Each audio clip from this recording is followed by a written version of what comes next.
Você está sintonizado na 95,9, a mais informada da região. Programa 30 Minutos de Notícias, um projeto de extensão do curso de Comunicação Social da UFRR em parceria com a Rádio e TV Universitária. Coordenação e supervisão do professor Dr. Edileuson Almeida. Fique por dentro dos acontecimentos do dia com informações sobre política, economia, cultura e muito mais. Não perca nem um segundo. O programa 30 Minutos de Notícias começa agora.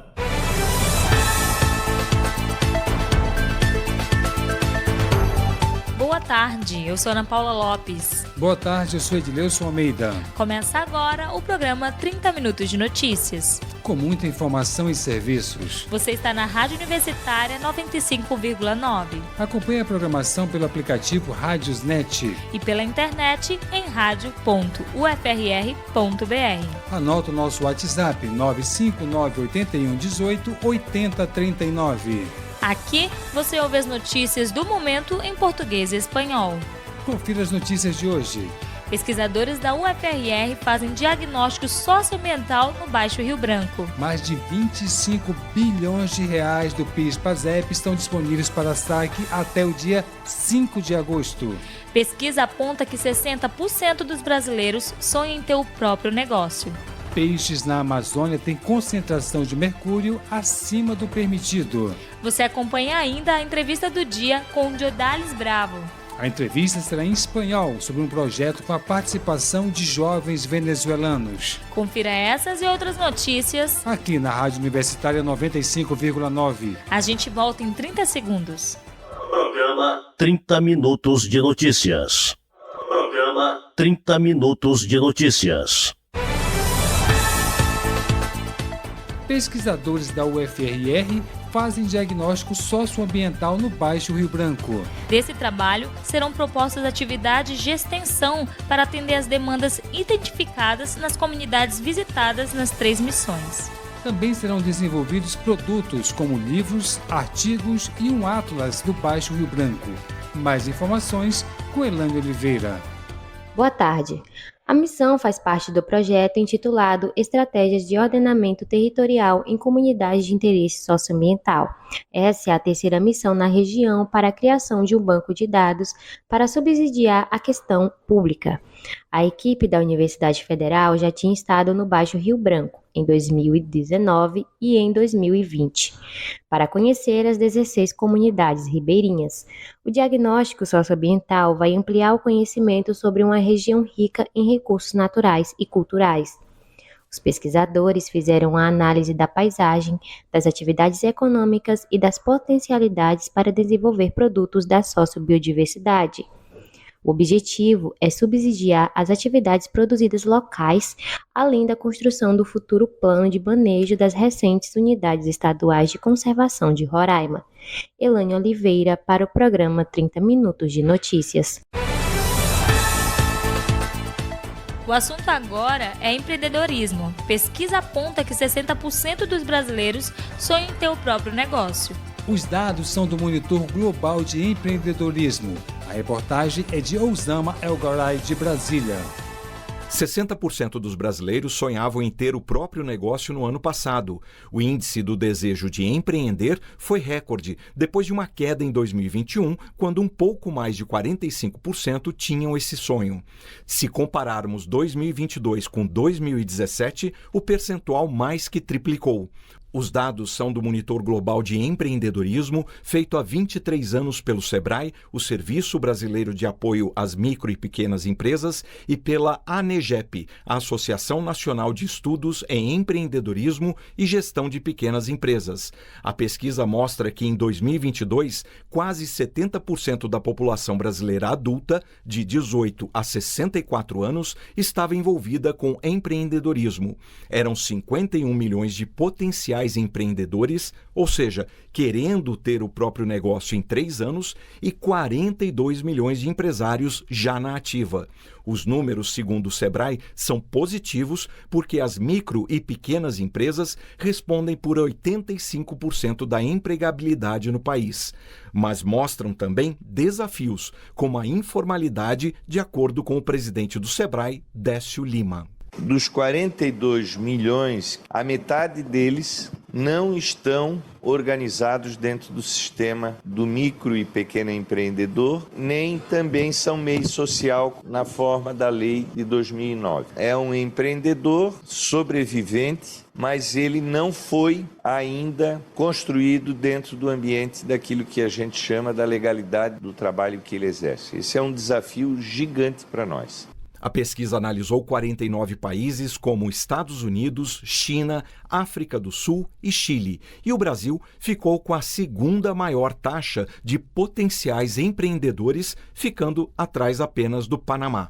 O resultado mostra que é preciso trabalhar mais com o empreendedor, desde o MEI, o microempreendedor individual, até as pequenas empresas. É a avaliação de Bruno Quick, diretor técnico do Sebrae. Então, ver do ponto de vista estratégico para o nosso país, o quão importante é esse trabalho com o empreendedorismo, com as micro e as pequenas empresas e particularmente para o MEI. No momento que o Brasil discute tanto a questão da inclusão, a questão da fome e no momento que discute reforma tributária, ou seja, essa é uma área que está dando certo, um diferencial competitivo do Brasil que merece a nossa melhor atenção. A pesquisa também mostrou que as empresas com mais de 3 anos e meio na ativa aumentaram e houve redução do número de empresários iniciais por necessidade.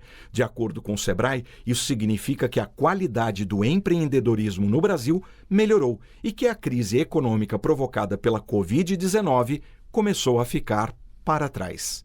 Da Rádio Nacional em Brasília, Oussama El Gauri. O Brasil ainda está longe de cumprir metas nacionais do plano atual na educação básica. Confira os detalhes na reportagem de Floriano Filho. O novo Plano Nacional de Educação definirá metas e estratégias para o período de 2024 a 2034. A Comissão de Educação do Senado fez uma avaliação do plano atual e também discutiu as prioridades no novo PNE das redes de educação básica, que incluem educação infantil e os ensinos fundamental e médio. A audiência pública faz parte de um ciclo de debates sobre estratégias e diretrizes proposto pelo presidente da comissão, senador Flávio Arnes, do PSB do Paraná. Um dos participantes nesta segunda-feira foi Alexander Moreira, representando a Diretoria de Gestão Educacional do Ministério da Educação. Ele exibiu um gráfico com mais de 40 metas até 2024. Mais de 95% delas ainda não foram atingidas. Alexander disse que uma das grandes dificuldades tem sido a alfabetização infantil e fez um apelo por uma articulação ainda mais próxima entre as unidades da federação. União, estados e municípios precisam trabalhar juntos na construção, na busca do atingimento das metas do plano e principalmente no monitoramento e avaliação dos planos de educação. Natanael José da Silva, vice-presidente da União Nacional dos Dirigentes Municipais de Educação em Pernambuco, afirmou que o PNE serviu de inspiração para planos municipais, mas confirmou as dificuldades de coordenação e gestão para o atingimento das metas estabelecidas nos estados. Nós temos hoje, em 2023, pouco avanço, um avanço tímido em algumas metas e em outras nem avanço nós tivemos, considerando a expectativa da sociedade, em particular daqueles que se mobilizaram para a construção do Plano Nacional de Educação. Flávio Arnes prometeu engajar a Comissão de Educação do Senado em diálogos mais próximos com representantes educacionais de todo o país. A Comissão de Educação do Senado fará também o trabalho de colaboração para que assembleias estaduais, câmaras municipais participem desse debate. O importante é sempre fazermos juntos. O entusiasmo tem que ser coletivo. Outras metas do PNE atual incluem a universalização do atendimento escolar e a superação das desigualdades educacionais, com ênfase na promoção da cidadania. Da Rádio Senado, Floriano Filho. Peixes na Amazônia têm concentração de mercúrio acima do permitido. A pesquisa Análise Regional dos Níveis de Mercúrio em Peixes Consumidos pela População da Amazônia Brasileira revela que peixes de 6 estados da região têm índice alto de mercúrio. Nos estados do Acre, Amapá, Amazonas, Pará, Rondônia e Roraima, os peixes têm índices de concentração de 21,3% de mercúrio, sendo acima do que é permitido. A reportagem é de Madison Euler. A pesquisa inédita Análise Regional dos Níveis de Mercúrio em Peixes Consumidos pela População da Amazônia Brasileira revela que os peixes consumidos pela população dos estados do Acre, Amapá, Amazonas, Pará, Rondônia e Roraima possuem índices de concentração de mercúrio 21,3% acima do que é permitido pelas entidades de vigilância sanitária. O máximo recomendado pela Agência Nacional de Vigilância Sanitária é de 0,5 microgramas a cada grama do pescado. A pesquisa foi realizada entre março de 2021 e setembro de 2022, com a coleta de mais de 1.000 amostras de peixes vendidos em mercados, feiras livres ou adquiridos de pescadores nos pontos de desembarque pesqueiro em 17 cidades dos 6 estados, incluindo as capitais. Segundo a pesquisa, a rota de contaminação pelo metal já é conhecida. A água dos rios é contaminada pela ação do garimpo ilegal na busca do ouro e, por consequência, ao consumir o pescado, a população também se contamina. O estado de Roraima tem os piores dados. 40% dos peixes coletados têm índice de mercúrio superior ao indicado. Rio Branco, no Acre, também apresenta cenário parecido, com 35,9% do pescado com alto índice do metal. Paulo Basta, pesquisador da Fiocruz e um dos coordenadores do estudo, relata alguns riscos para a saúde da população por causa da contaminação. O cérebro é o principal órgão afetado, mas não somente, né? Então, o mercúrio pode também trazer desordens, né, no sistema cardiovascular, pode afetar os rins, pode afetar as glândulas endócrinas. Os adultos podem ter outros sintomas genéricos relacionados assim, aos órgãos do sentido. Por exemplo, ter um gosto metálico permanente na boca, ter um zumbido no ouvido, começar a perder a amplitude do campo visual, a visão fica tubular. Paulo destaca ainda que mulheres e crianças são os grupos considerados mais vulneráveis. Porque o mercúrio ele passa, né, do sangue da mulher grávida para a criança que está sendo gestada na barriga por intermédio do cordão umbilical, da placenta. A mulher pode nem conseguir levar a gravidez até o final. A criança pode ser perdida, né? Pode ter abortos de repetição. Quando a gravidez avança e a criança vive num ambiente altamente contaminado, ela pode nascer com deformidades, com malformação congênita, com paralisia cerebral, né? O estudo da Fiocruz contou com a parceria da Universidade Federal do Oeste do Pará, do Instituto de Pesquisa e Formação Ambiental, do ISA, Instituto Socioambiental, e das ONGs Greenpeace Brasil e WWF Brasil, com produção de Renato Lima, da Rádio Nacional em São Luís, Madison Euler. Atenção você que tem carteira assinada e ainda não sacou o seu saldo do PIS/PASEP. Mais de 25 bilhões de reais de PIS/PASEP estão disponíveis para saque. O benefício pode ser sacado por mais de 10 milhões de trabalhadores até o dia 5 de agosto. Confira os detalhes na reportagem de Caroline Piar. Os trabalhadores que possuem saldo de contas no PIS/PASEP têm até o dia 5 de agosto para sacar os valores. Os saques podem ser feitos pelo aplicativo FGTS e os beneficiários não precisam comparecer às agências bancárias. De acordo com a Caixa Econômica Federal, atualmente são mais de 10 milhões de trabalhadores que possuem saldo no PIS/PASEP disponível para saque, totalizando cerca de 25 bilhões de reais. O saque está disponível aos titulares das contas e, no caso de falecimento do titular, os beneficiários legais poderão sacar o valor, Tem direito a sacar as contas quem trabalhou com a Carteira de Trabalho e Previdência Social, CTPS, assinada na iniciativa privada como servidor público no período de 1971 a 1988.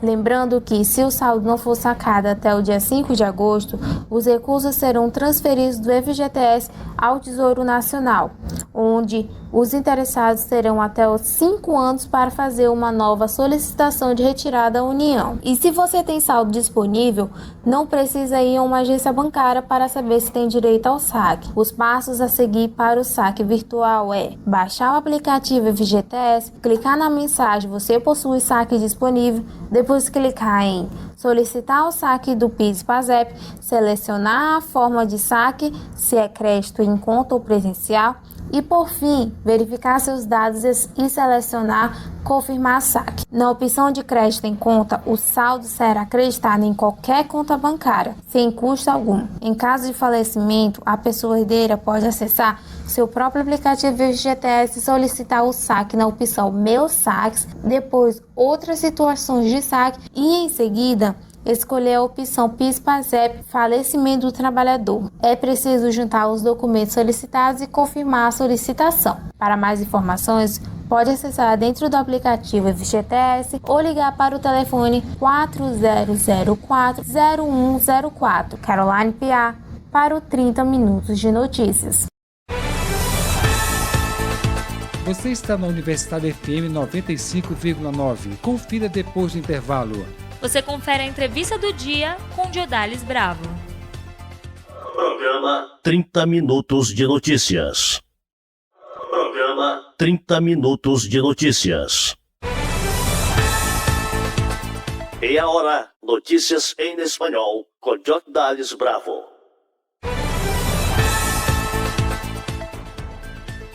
Hola, ¿qué tal? Sean bienvenidos a la entrevista. Hoy vamos a conversar con Paola Campos. Ella es analista de comunicación de la Asociación de Voluntarios en Servicio Internacional, APSI. Bienvenida, Paola. También le damos la bienvenida a Joel Velázquez, locutor radial, que nos estará acompañando en esta tarde, y John Ortega, locutor. Bienvenido. Muchas gracias por la invitación, Jordal. Estamos muy contentos de estar aquí compartiendo esta tarde contigo y con todas las personas que nos están escuchando. Gracias por estar con nosotros. ¿Cuáles son las acciones que realiza APSI en Roraima? Bueno, APSI Brasil administra 5 abrigos en el estado de Roraima, 3 ubicados en Boa Vista y 2 en Pacaraima. Entre estos son 2 específicos para la población indígena, 1 en cada ciudad. Entre las actividades realizadas se encuentra la gestión de casos de protección, distribución de alimentos y otros elementos para el registro de la población abrigada, contribuyendo al acceso de los servicios básicos y así velar por el respeto de los derechos humanos de la población venezolana que en estos momentos se encuentra abrigada en los abrigos de la Operación Acolida. Además del proyecto de gestión de abrigo y asistencia multisectorial a los venezolanos, APSI Brasil tiene también proyectos en Roraima voltados a la protección de niños, niñas y adolescentes, integración local de migrantes con foco en la primera infancia, proyecto de economía circular, entre otros. La radio comunitaria La Voz de los Refugiados es un proyecto de inclusión digital que nace dentro del proyecto de gestión de abrigos y asistencia multisectorial a los venezolanos. Qué bueno que tocas ese punto. Radio comunitaria Voz del Refugiado, un programa que está dirigido al refugiado, al que está allí en los abrigos. Vamos a conversar un poco sobre lo que es la radio comunitaria Voz del Refugiado. Joel Velázquez, locutor, bienvenido. Gracias, muchas gracias.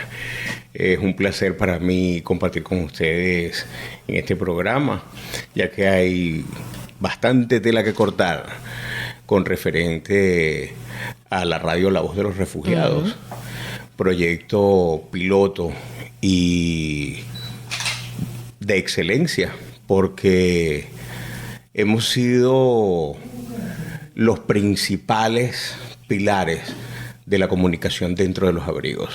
¿Cuál es el propósito principal de esta iniciativa de la radio comunitaria?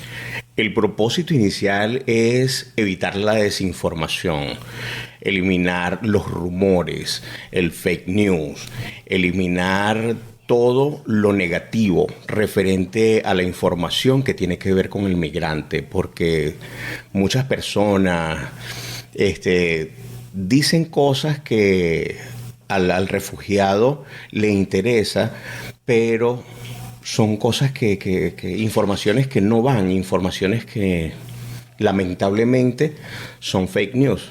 Y la radio La Voz de los Refugiados tiene la mira puesta en ese tema, porque tenemos que tener información veraz y que ayude de manera contundente al refugiado que necesita de la mano amiga de la buena información. ¿Cómo hacen las personas para escuchar este programa? Por los momentos somos una radio de circuito cerrado, okay, que se escucha solamente en los abrigos y que está todo el día constantemente en sintonía, está abierta para que todo aquel abrigado pueda tener acceso a la información de todo aquello que necesita saber, como por ejemplo la información de educación, de sus papeles, de todo lo que tiene que ver con el círculo de refugiados, que son materia de interés para cada uno de nosotros, y es información totalmente certera. Vamos ahora a conversar un poquito con John Ortega, que también es locutor. Queremos saber quiénes participan en La Voz de Refugiado, cuántas personas preparan el programa, cómo hacen para obtener la información. Cuéntame un poco. Bien, primero que nada, gracias por la invitación. Es un placer estar con todos ustedes acá para contar de nuestras experiencias pues, en la radio. Ha sido una experiencia bastante factible y que puedo decir inolvidable como por lo menos nosotros los que estamos inmigrando de nuestro país y venir a hacer radio en otro país donde es como, digamos, un reto que estamos cumpliendo para alcanzar nuevas metas en nuestras vidas. La radio La Voz de los Refugiados da el privilegio de impartir información veraz, ya que como refugiados, pues, inmigrantes, necesitamos información veraz de cómo podemos emprender un nuevo camino en esta vida de inmigrante. ¿Cuántas personas participan en ese proyecto, en hacer la producción del programa? ¿Cuántos venezolanos están allí participando? ¿Participan venezolanos y también brasileros? No, como la radio es destinada para refugiados, inmigrantes venezolanos, actualmente solo tenemos locutores y participantes venezolanos. Tenemos alrededor entre 8 y 10 participantes de la radio comunitaria La Voz de los Refugiados. De hecho, actualmente acabamos de realizar una nueva capacitación donde se formaron 10 voluntarios y los que ya tienen un poquito más de tiempo como John, Joel. El grupo es bastante rotatorio debido a los procesos de interiorización, que las personas son interiorizadas todo el tiempo. Y entonces estos cursos, estas capacitaciones las estamos realizando más o menos entre 3 y 4 meses. Entonces cada 3 o 4 meses siempre estamos haciendo nuevas capacitaciones y tenemos nuevos voluntarios también. Estamos en la entrevista del día conversando con Paola Campos. Ella es analista de comunicación de la Asociación Voluntarias en Servicios Internacionales APSI, conociendo un poco sobre la radio comunitaria La Voz del Refugiado. Ese programa se transmite allí en los refugios. ¿Cómo es el sistema para que ellos puedan escuchar la radio? Todos los programas que grabamos se reproducen en los abrigos de la Operación Acolida y lo ideal es que sean transmitidos a la hora de las reflexiones, es decir, en el desayuno, en el almuerzo y la cena, que es el momento de más concentración de las personas en el comedor de los abrigos. Paola, ¿qué tipo de programas realizan allí en La Voz de Refugiado? Bueno, tenemos varios programas dedicados, por ejemplo, tenemos Momento Salud, Noticias de las Semanas que son grabadas todas las semanas, tenemos No Caemos en Rumores, que sería el programa como más importante de la radio, que es donde combatimos esa desinformación entre las personas abrigadas. Tenemos también un programa que se llama Culturizando, donde hablamos, por ejemplo, de fechas conmemorativas. El último programa que grabamos era sobre el Día Mundial contra la Lucha del Trabajo Infantil, entonces... esa sería más o menos nuestra programación. Bueno, muchas gracias. Será hasta otra oportunidad. Esta fue la entrevista del día. Eso es todo por hoy. Usted está en la Radio Universitaria 95.9 FM. Yo soy Jogdalis Bravo. Hasta mañana. Notícias em espanhol com Jogdalis Bravo. E a gente também fica por aqui. Mande sua mensagem pelo WhatsApp 95981188039. A gente volta amanhã, ao meio-dia. Aqui na Rádio Universitária 95,9 com mais notícias. Eu sou Ana Paula Lopes. Boa tarde. Eu sou Edileuson Almeida. Boa tarde. Você está sintonizado na 95,9, a mais informada da região. Programa 30 Minutos de Notícias, um projeto de extensão do curso de Comunicação Social da UFRR em parceria com a Rádio e TV Universitária. Coordenação e supervisão do professor doutor Edileuson Almeida. Fique por dentro dos acontecimentos do dia com informações sobre política, economia, cultura e muito mais. Não perca nem um segundo. Programa 30 Minutos de Notícias.